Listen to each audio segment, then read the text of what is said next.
The nights in the city of Evershade were always shrouded in mist and dim light. Cobblestone streets and deserted alleys, the occasional faint hum of traffic, everything seemed normal. But this night felt wrong. Mrs. Parker, the elderly librarian of the city's old library, was organizing books late into the night.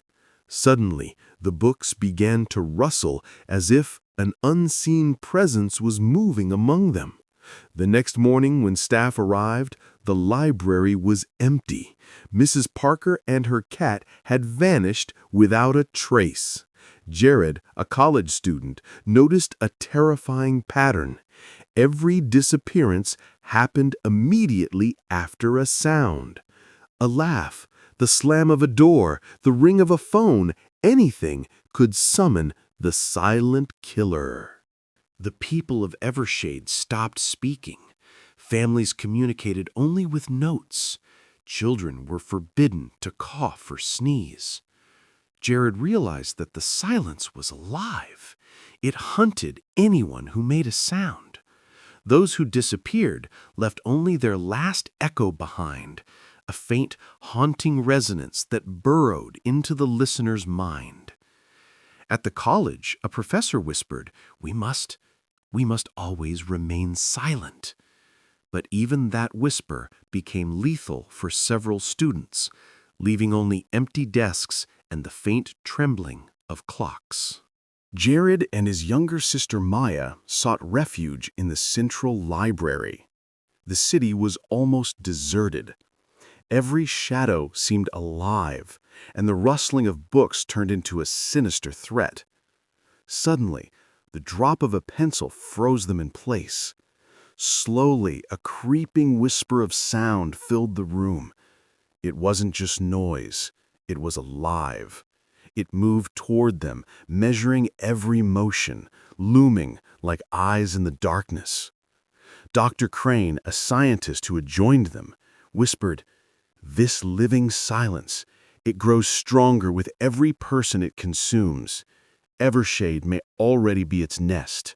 Jared remembered an old local legend, a wild spirit that could only be destroyed through uncontrolled vibrations, a sound beyond control.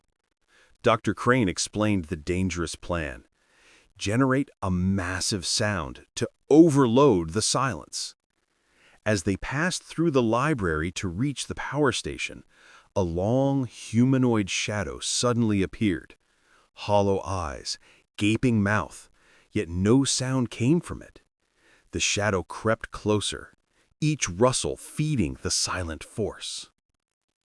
Maya covered her ears, but the whispers penetrated their minds.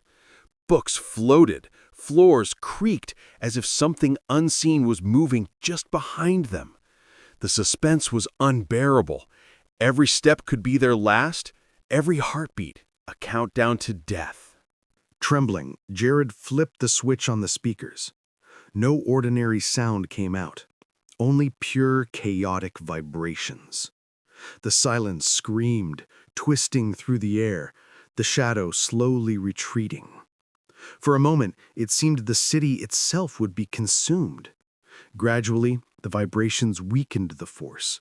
Windows shattered open, doors swung free, and light began to flood the streets. But Evershade was empty. Most of the citizens had vanished.